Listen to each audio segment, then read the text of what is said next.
It's a Saturday, and there better be a good reason for calling me on a weekend. What's the problem? Okay, so we know that there's very low employment of elderly workers here in Singapore, and we realize that it's an issue that hasn't been addressed for far too long. And so we've come up with solutions to aid this problem. What are your proposed solutions? The main solution that we came up with is basically a campaign event that will be happening in 2017. We'll have it at 3 occasions in March, July, and November. Yeah, and we picked 3 areas that we perceive as high human traffic areas. These will be Raffles Place MRT, Iron Orchard, and also Westgate Office Towers, because we believe that this is very high. It's areas where visibility is very high and human traffic is very high as well. And what will happen at this event is basically partners, one elderly worker and one younger worker will pair together and they'll go through this mini amazing race during their lunch break. And it's a very simple game that they can play and engage and have fun. And by the end result that we seek to achieve is that these younger workers and older workers will get to interact with one another and learn to work with one another. Yeah. Okay, so in addition to the event campaign that we're proposing, we actually are planning to go all out, and we have 4 other solutions that can help raise the brand awareness as well as our cause. So what we have is radio broadcasting, social media, multimedia, and as well as a print media ad. So what we have for radio is that we're actually planning to hire a couple of radio DJs from various radio stations that we believe have high listening power, I would say. And that will be 987, 93.3, and we have Class 95. So with all these 3, we plan to broadcast our campaign both in the morning and in the evenings, because that's when they usually travel. People are usually traveling home from work or to work, and that's where you'll be listening to the radio more often. In addition to that, we also have print media, which will be in the form of a press release. And through this press release, we believe that it's not only efficient, it's also a cost-effective way to get our campaign details across to someone like SPH, for example. And in this sense, they'll be able to spread the message out to the necessary people, and from there we can get our message across. Yeah. So multimedia is basically our YouTube platform where we will broadcast videos, emotional campaign videos that will really target the emotional response from our publics.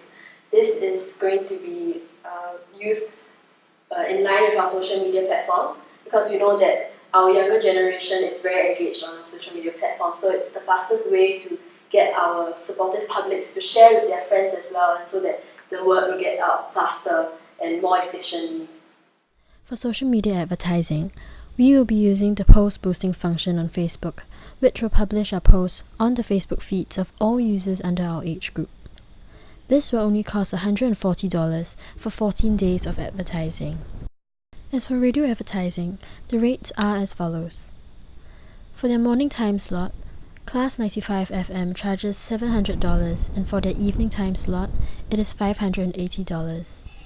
987 FM charges $250 for their morning time slot, and $300 for their evening time slot.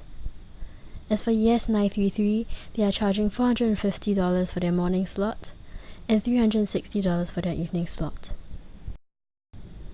For the event itself, pop-up stands will be used to attract the attention of passers-by, and this will cost us $250 per panel. What's the proposed timeline? So, for our proposed timeline, we have decided to schedule our press release for February 6th. This is before our actual campaign begins, in order for the various publics to be informed about the campaign event details.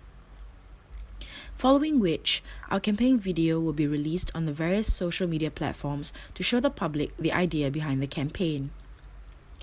Our actual event will debut at the end of March 2017 and will subsequently continue in both July and November. Each event roadshow will be held for a week at the end of each stated month. Also, in between each event roadshow, we will be conducting an evaluation. For example, our first event will debut in March. Therefore, in order to facilitate a better event for July, we will conduct our evaluation before the next scheduled event. This will enable us to respond to the public's feedback and improve accordingly. In total, there will be 2 mid-event evaluations and a final overall campaign evaluation in December. The overall campaign evaluation in December will allow us to assess whether our objectives as an organization and those for the campaign have been met. Okay, take my money.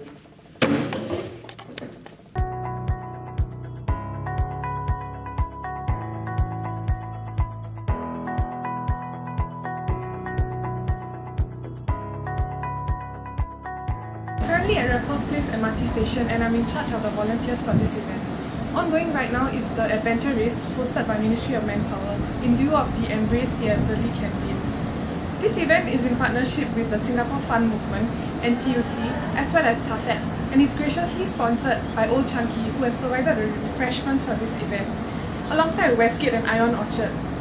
The adventure race consists of 5 pop-up booths, each manned by 2 volunteers who are 55 and above and feel for this cause. The fastest team will win prizes in the form of hampers and vouchers from NTUC as well as Sentosa. Hopefully, this event will allow us to promote interaction between the youth as well as the mature workers.